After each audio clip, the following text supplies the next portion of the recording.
ඉඳ සපුගස්කන්ද පොලිසියට පහර දුන්නේ ඔන්න ඔය රනිල්ලගේ ජේ.ආර් ලගේ මේ නිදහස් කරපු ගෝනවල මැරයා. ඒ මැර බටලම්ද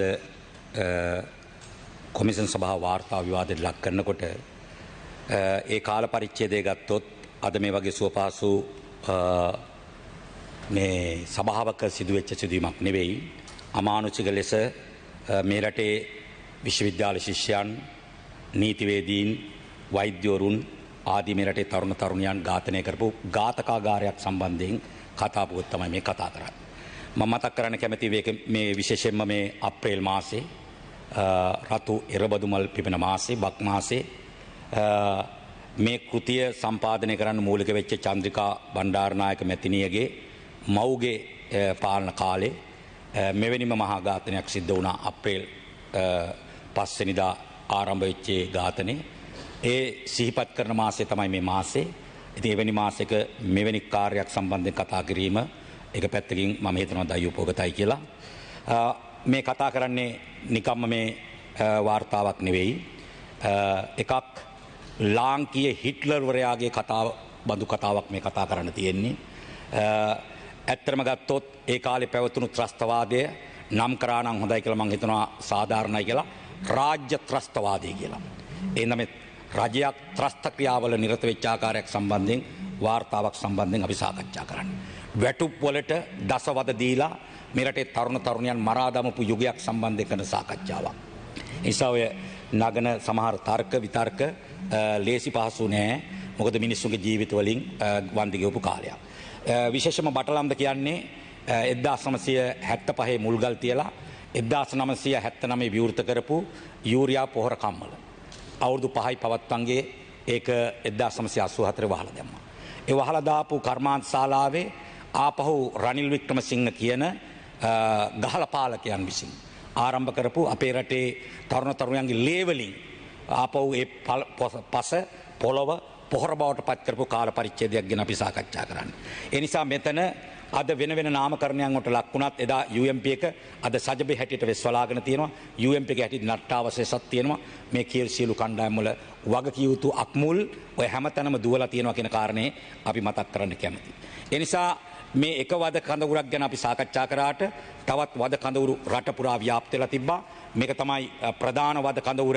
මොකද JR ගේ බෑනා වෙච්ච රනිල් වික්‍රමසිංහ නායකත්වයේ ලබලා අලුගෝසු කාර්යයක් කරපු වද කඳවුර.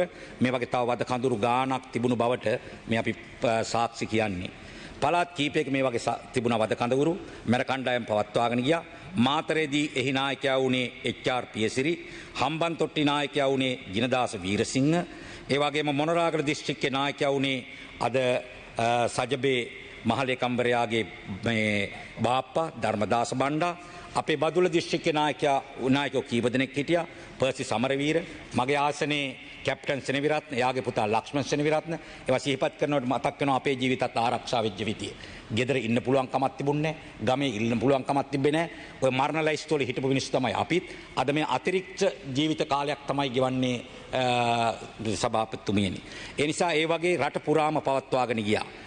අනුරාධපුරයේදී කැකිරාවේදී ජිනදාස මන්ත්‍රීවරයා, හලාවතී පෙස්ටස් පෙරේරා, කුරුණෑගලේදී ගාමිණී ජයවික්‍රම, මීගමුවේ විජේපාල මෙන්ඩිස්, කැලණිමිටියාවේදී පෝල් පෙරේරා, ගාල්ලේදී අමරසිරි, ඒ වගේම රත්නපුරේදී වෛද්‍ය ශිෂ්‍යයන්ට කන් අරා යන ඇන ගහපු සුසන්ත පුංචි නිලමේ ආදී ඔය ආණ්ඩුවේ හිටිය මැති ඇමතිවරු නෙවෙයි අලුගෝසුව කණ්ඩායමක් හිටියේ. ඒකේ මහා අලුගෝසුවාගේ කතාන්දරේ තමයි බටලම්ද කොමිෂන් වාර්තාව කියලා නම් කරන්න වෙලා තියෙන්නේ. එහෙනම් ඒ වගේ ඔතන ගැළවිලා යන්න පුළුවන් කමක් නැහැ. අපේ රෝහණ විජේවීර සහෝදරයා 71 අරගලයේදී මහනඩුවේ විත්තිකාරයෙක් හැටියට දීපු කට උත්තරේ තමයි මේ පොත් පිංචක් හැටියට තියෙන්නේ. අප මරා දැමුවද අපි නගපු හඬ සදා නොමියනු ඇත කියලා. විජේවීර සහෝදරයාගේ කට උත්තරේදී විනිශ්චයකරුවන් ඉස්සරහා කියනවා අපි ලේවලට ලේවලින් ඉල්ලන්නේ නැහැ කියලා. ලේවලට ලේවලින් පලි ඉල්ලන්නේ නැහැ කියලා. නමුත් අපි යුක්ති ඉල්ලනවා. අපි සාධාරණේ ඉල්ලනවා. ඒ මිනිස්සු මැරුණේ 71 88 89 මිනිස්සු මැරුණේ අපිට ආපහු බලයක් අරන් දීලා ආපහු ඒකට ඒ જાතිය ඝාතන කරන්න නෙවෙයි. ඒ මිනිස්සු මැරුණේ මේ රටේ යුක්ති ඉල්ලලා, සාධාරණේ ඉල්ලලා, මනුස්සකම ඉල්ලලා මේ රටේ දුගීභාවයෙන් මිනිස්සු ගොඩ ගන්න කියලා. අපි ඒකට අද බලය ගත්තේ මේ වාර්තා එළියට දාලා පරිගන්න චේතනාවෙන් නෙවෙයි. හැබැයි සාධාරණේ අවශ්‍යයි. යුක්තිය අවශ්‍යයි. ඒක පසුපස අපි හඹාගෙන යනවා. මොකද මේ වාර්තා හදලා අවුරුදු 35ක් තිබ්බට මේවා එළියට ඇවිල්ලා මේ නියෝජ්‍යකාරක සභාපතිතුමනි එළියට ඇවිල්ලා අවුරුදු 35ක් තියෙන්නේ නැහැ. එඳා ඔය සියලු දෙනාට ඒ කාරණේ මතක් කරන්න ඕනේ. මේවා නීතිපති ගාවට ගිහිල්ලා තියෙනවා. මේවා අද පාර්ලිමේන්තු විවාදෙට ලක් කරන්නේ ජනතාවට දැනගන්න. ඒ නිසා අපි මේකේ කොටස් බෙදාගෙනයි සාකච්ඡා කරන්නේ. විශේෂයෙන්ම අපිට විශේෂයෙන්ම පැවරුණා සපුගස්කන්ධ පොලිස් ස්ථානට පහර දීම සම්බන්ධයෙන් යම් කරුණු ටිකක් කියන්න.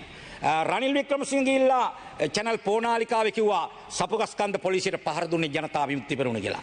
හැබැයි ඔය පාර්ශවයේ ඉන්න ඔයාලගේ පන්තියේ කණ්ඩායමක් වෙච්ච මේ හදපු වාර්තාවේ ඉතා පැහැදිලිව සටහන් කරලා තියෙනවා.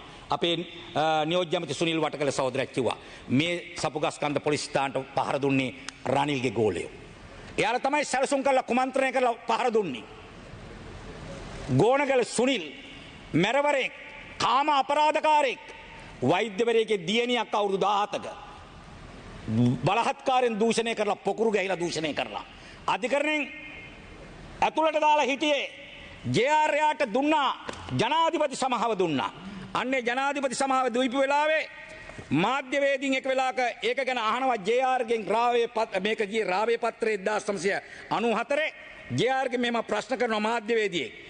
ඇයි ඔබ ගෝණවල සුනිල්ට ජනාධිපති සමාව දුන්නේ කියලා. එතකොට හිටපු ජනාධිපති ජේ.ආර්. උත්තරේ දෙනවා මොකක්ද ඒකේ තියෙන වැරද්ද කියලා අහනවා මාධ්‍යවේදියාගෙන්. මාධ්‍යකාරු නැවත අහනවා ඔව් සාපරාධී ස්ත්‍රී දූෂකයෙක් වර්ධකරුවෙක් ඔහුට සමාව දුන්නේ කොහොමද කියලා. එතකොට ජනාධිපති ජේ.ආර්. කියනවා රනිල්ගේ මාමා කියනවා ඉතින් මට බලය තිබුණා මම සමාව දුන්නා. එතකොට මාධ්‍යකාරු අහනවා ඔබට ආණ්ඩු ක්‍රම ව්‍යවස්ථාවෙන් බලය තිබුණාද? එතකොට හිටපු ජනාධිපති ජේ.ආර්. කියනවා ඉතින් මොකද්ද මම කරපු වරද? මට බලය තිබුණා මම බලය ක්‍රියාවේ යෙදුවා කියලා. මාමගේ බෑන තමයි එයාට තිබුණු බලය අර විදියට අයිතු ලෙස පාවිච්චි කරේ. ඕක රටේ නීතිය නෙවෙයි. ඕක රාජ්‍ය ත්‍රස්තවාදය. කළු බලල්ලු, කහ කොටි, කහ බලල්ලු, කොළ කොටි, ඔය ඔක්කොගේ මාත්වල ලේ තැවිරලා තියෙනවා. එඳ ඔබතුමාලට මම මතක් කරන්න පුළුවන්. මතක් කරන්න කැමති. ත්‍රස්තවාදය කියලා නාමකරණය කරාට ඔය ත්‍රස්තවාදයේ නිකම්ම පැන නගින්නේ නැහැ. විරුවාසා ද්‍රෝහියා කියලා දෙන්නෙක් ඉන්නවා. විරුවා කියන්නේ ගරු නියෝජ්‍යකාර සභාපතිතුමනි මේ රටේ ප්‍රගතිශීලීන්ට කියන නමක්. ලෝකේ ප්‍රගතිශීලීන්ට කියන නමක්. යුක්තිය ඉල්ලන මිනිස්සු කියන නමක්. සාධාරණත්වය වෙනුවෙන් පෙනී මිනිස්සුන්ට කියන නමක්. විරුවා. ඒ හින්දා මේ පැත්තේ අපේ ජීවිත දීපු මිනිස්සු ඇවිල්ලා පඩියට සටන ගිය මිනිස්සු නෙවෙයි. මේ මාතෘභූමිය වෙනුවෙන් සටනට ගියා. මේ රටේ පීඩිත පන්තිය වෙනුවෙන් සටනට ගියා. මේ රටේ යුක්තිය සාධාරණ වෙනුවෙන් සටනට ගියා. ඒ හින්දා ඔහෙලා කුලියට මිනිමරපු මිනිස්සු. ඔයාලගේ තනතුරු රැක ගන්න මිනිමරපු මිනිස්සු. ඒ නිසා අපරාධකාරයෝ සුදු ඇඳගෙන සලු පෙරවගෙන හිටියට මෙතන ඇවිල්ලා සුදු රෙද්දාස්සේ ඉන්නේ අපරාධකාරයෝ කියලා එදා ඉඳන් රෝහණ විජේවීර සහෝදරයා කිව්වා. ඒ නිසා අපි මේකට සාධාරණ බලාපොරොත්තු වෙනවා.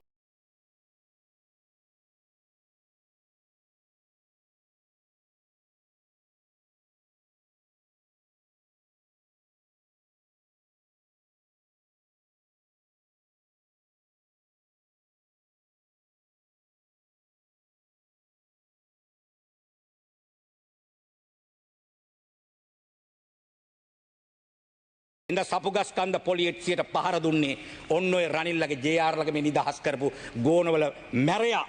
ඒ මැරවරයා එළියට අරගෙන ජේ.ආර්. මොකද කරේ? ඒ මැරවරයා අරගෙන කරේ ගෝඨාභය කරපු දේ කරේ.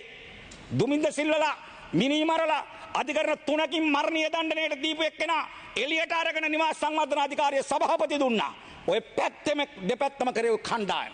ජේ.ආර්.ලා ඇවිල්ලා රනිල්ලායකට පූර්වාදර්ශ සැපෙව්වා.